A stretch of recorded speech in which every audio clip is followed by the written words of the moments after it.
She sat alone in the corner with spoiled food, while other children laughed and ate together.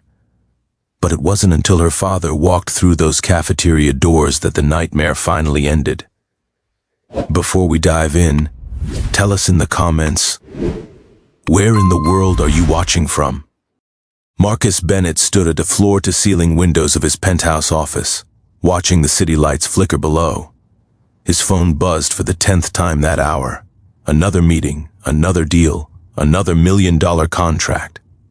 But somewhere in the back of his mind, a small voice whispered a name, Lily, his daughter, 8 years old, with brown curls and eyes that used to sparkle like her mother's. Marcus rubbed his tired eyes. When had he last sat down for dinner with her? When had he last asked about her day?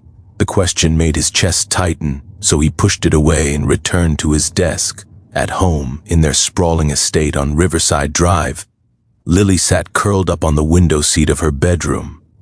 Mrs. Chen, the housekeeper who had been with them for 15 years, knocked softly on the door. "Little one, dinner is ready," she said gently in her accented English. Lily didn't turn around. "Is Daddy home?" Mrs. Chen's heart ached. "Not yet, sweet girl, but I made your favorite dumplings." "I'll wait," Lily whispered. She would wait until 9 o'clock, like always. And like always, Marcus would arrive home exhausted, kiss her forehead while she pretended to sleep, and disappear into his study. Everything changed the day Marcus attended the parent-teacher conference at Greenwood Academy. He almost didn't go. His assistant had to remind him 3 times. When he walked into the elegant classroom, a woman with kind hazel eyes and a warm smile greeted him.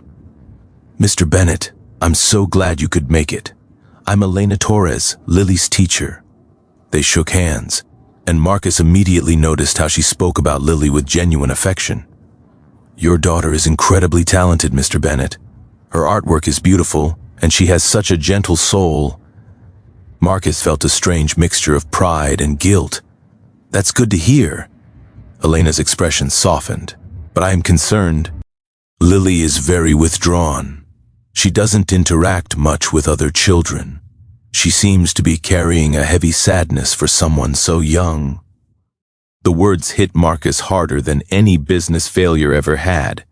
He found himself talking to Elena for over an hour, sharing things he'd never told anyone, about his late wife, about his struggle to balance work and fatherhood, about his fear that he was failing Lily. "She needs stability," Elena said gently.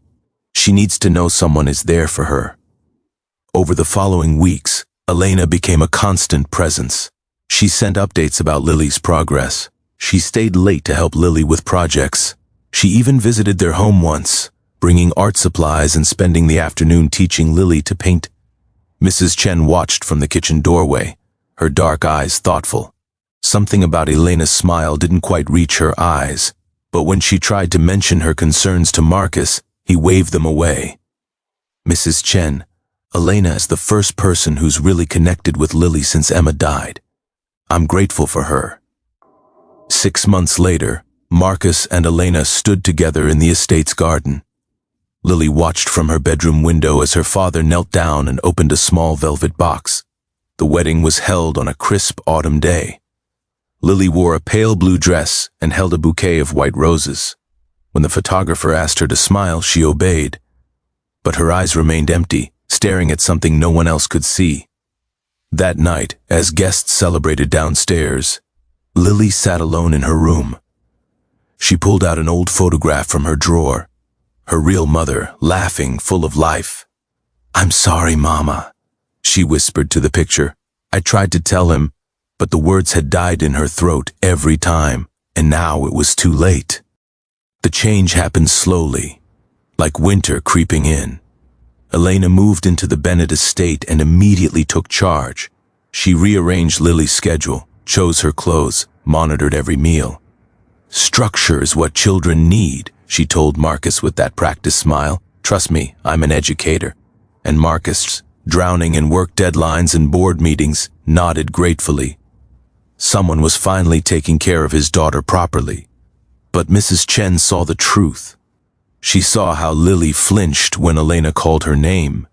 She noticed how the little girl's art supplies disappeared one by one.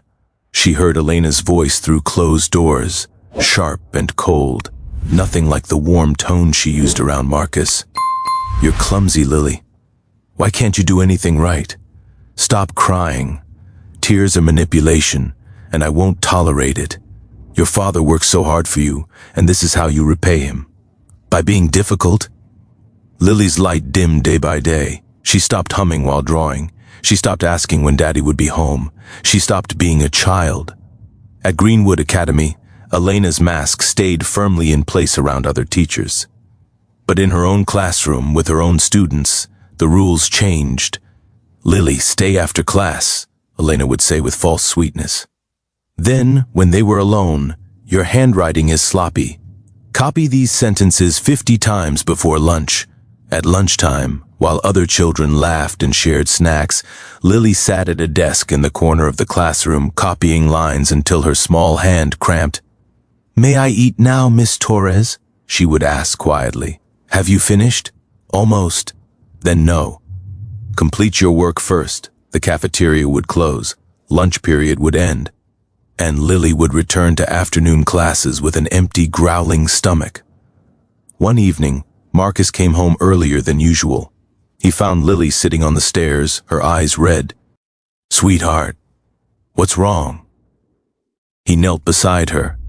Lily opened her mouth to speak, to tell him everything, but then Elena's voice floated from the kitchen. "Marcus, darling, you're home early." "Lily, didn't I tell you to finish your homework before coming downstairs?" The words died in Lily's throat. She looked at her father's tired face and whispered, "Nothing, Daddy. I'm fine." Marcus wanted to push, to ask more questions. But Elena appeared, placing a gentle hand on his shoulder. She had a long day at school. "You know how emotional children can be. Come, dinner's ready." He followed Elena to the dining room, leaving Lily on the stairs. Mrs. Chen found her there 20 minutes later, silent tears streaming down her face. "Little one," Mrs. Chen whispered, kneeling down. "You must tell your father what's happening." Lily shook her head frantically. She said, "If I tell, she'll make sure Daddy sends you away." She said no one will believe me anyway because she's his wife now and I'm just a child who misses her real mother. Mrs. Chen's blood ran cold. She pulled Lily into her arms, feeling the child's thin shoulders shake with silent sobs. That night, Mrs. Chen knocked on Marcus's study door. "Mr. Bennett, we need to talk about Lily." Marcus didn't look up from his laptop. "Mrs. Chen, Elena has everything under control. She's a professional. She knows what she's doing. But sir, the child is suffering." "That's enough." Marcus's voice was firm but not unkind. "I appreciate your concern, but Elena is Lily's mother now. Please respect that." Mrs. Chen stood in the doorway for a long moment, her weathered hands clenched. Then she bowed her head and left. In her room, Lily pressed her face into her pillow and cried until exhaustion claimed her. In her dreams, her real mother held her close and promised everything would be okay. But when morning came, Elena was waiting. Marcus Bennett sat in his office on a Wednesday afternoon, staring at a contract he'd read 3 times, without comprehending a single word. His mind kept drifting to Lily. When was the last time he'd seen her smile? Really smile? He pulled out his phone and looked at a recent photo. Lily at the dinner table, her face pale and expressionless. Like a ghost living in his house. Something twisted in his chest. Without thinking, he grabbed his jacket. "Cancel my afternoon appointments," he told his assistant. "I'm going to my daughter's school." 20 minutes later, Marcus walked through the elegant hallways of Greenwood Academy. It was lunchtime, and the sounds of children's laughter echoed from the cafeteria. He pushed open the double doors and stepped inside. The cafeteria was bright and bustling. Long tables filled with children eating, talking, sharing food. Teachers walked between tables, smiling and chatting. Everything looked normal. Everything looked perfect. Marcus scanned the room, searching for Lily's brown curls. Then he found her, in the far corner, away from everyone, sat his daughter at a small, isolated table, alone, completely alone, while other children enjoyed warm meals, pasta, fresh fruit, sandwiches. Lily had a tray of food that looked cold and unappetizing, wilted vegetables, hard bread, a dented milk carton. Marcus's heart stopped. He watched as Lily picked up her fork with trembling hands, stared at the food, then put the fork back down. Her thin shoulders hunched forward, like she was trying to disappear. Then a voice cut through the cafeteria noise. Sharp, cold. "Lily Bennett, why aren't you eating?" Marcus froze. He knew that voice, but it sounded nothing like the gentle tone he knew. Elena stood in the center of the cafeteria, arms crossed, glaring at Lily with unconcealed contempt. "I asked you a question, Lily." Lily's head dropped lower. I'm not hungry, Miss Torres." "Not hungry?" Elena's voice grew louder. Several children stopped eating to watch.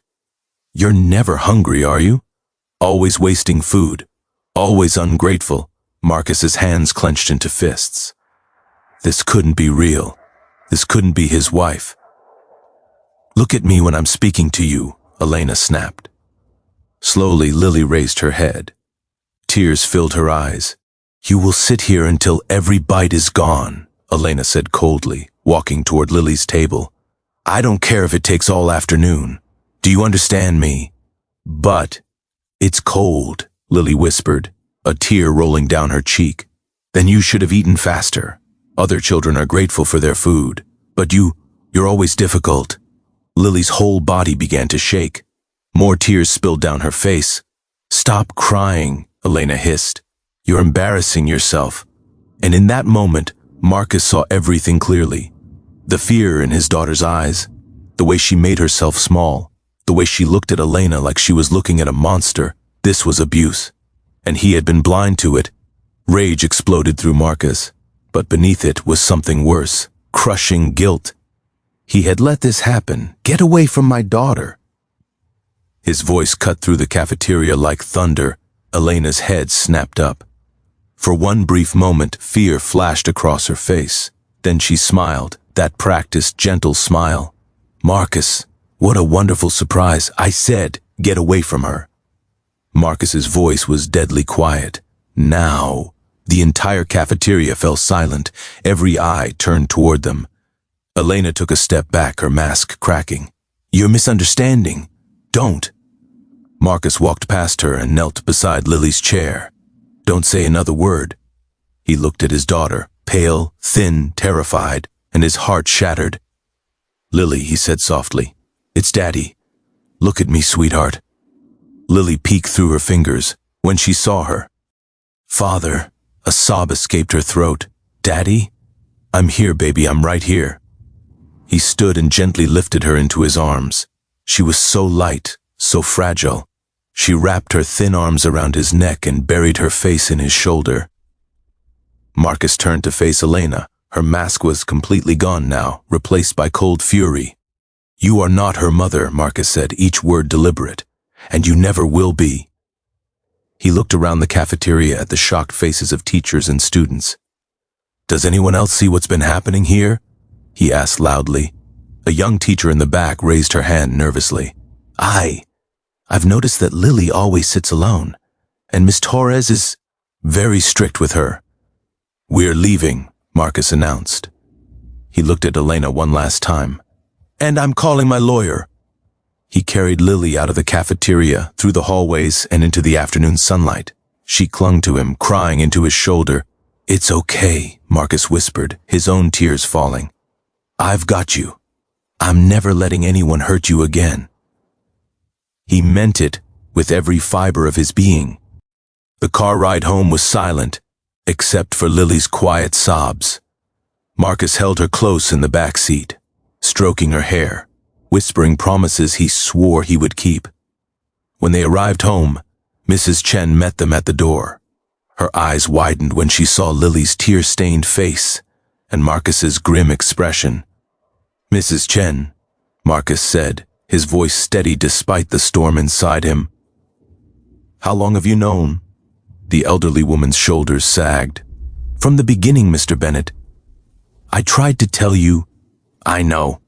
Marcus's voice cracked. I know you did. And I didn't listen. That's on me.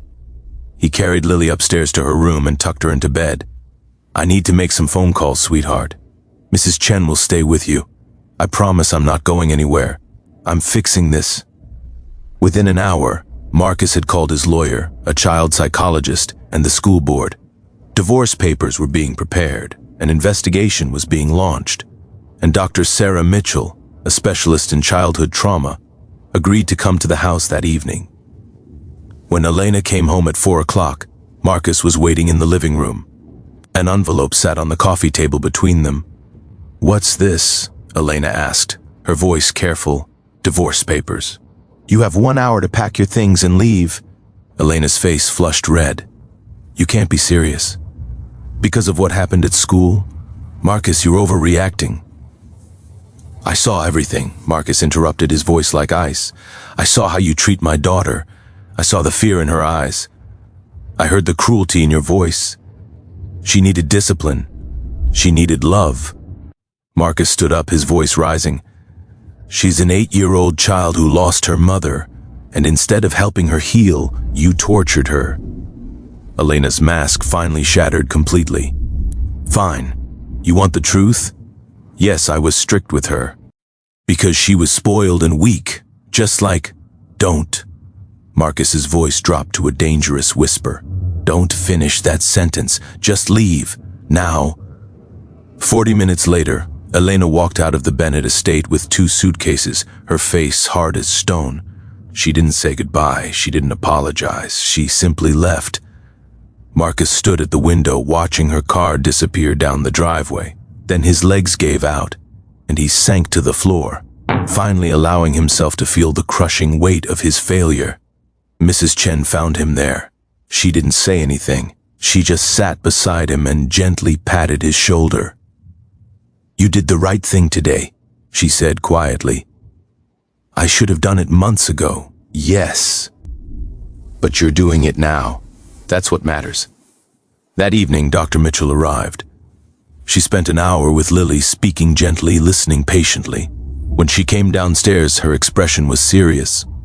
Lily has been through severe emotional trauma, Mr. Bennett. This will take time to heal, but the good news is you got her out. Many children aren't that lucky. What do I do? Marcus asked, feeling helpless. You be present. You listen. You show her every single day that she's safe and loved. Over the following weeks, Marcus kept his word. He took a leave of absence from work. Every morning, he made breakfast with Lily. Every afternoon, they worked on art projects together. Every evening, he read her bedtime stories. The nightmares came frequently at first. Lily would wake up screaming, convinced Elena was back. Each time, Marcus would rush to her room and hold her until the fear passed. I'm here, he would whisper. You're safe, I promise. Progress was slow. There were days when Lily couldn't eat, days when she couldn't speak, days when the fear was too heavy to bear. But there were also small victories. The first time Lily laughed at something silly Marcus said. They both froze in surprise. Then she laughed harder, and Marcus laughed too, and Mrs. Chen came running from the kitchen with tears of joy in her eyes. The first time Lily asked for seconds at dinner, Marcus had to excuse himself because he was crying too hard to hide it. The first time Lily drew a picture, a simple sketch of her and Marcus holding hands in the garden, he hung it in his office where he could see it every day. 3 months after that terrible day in the cafeteria, Marcus and Lily were in the garden planting flowers. Lily's cheeks had more color now. Her smile came more easily. Daddy? She said, patting soil around a yellow rose bush. Yes, sweetheart. Thank you for saving me. Marcus set down his trowel and pulled her into a hug. Thank you for being brave enough to wait for me to finally see the truth. Lily hugged him back tightly. Are you going to stay home now? Or go back to work? I'm staying home as long as you need me, Marcus said. My work can wait. You're the most important thing in my life. Always. Lily smiled, a real, genuine smile that reached her eyes. I love you, Daddy. I love you too, baby. More than anything in this world. As the sun set over the garden, Marcus watched his daughter carefully water the newly planted flowers. She was still healing. They both were. But for the first time in a long time, Marcus felt something he hadn't felt in years. Hope, and the certainty that this time he would get it right.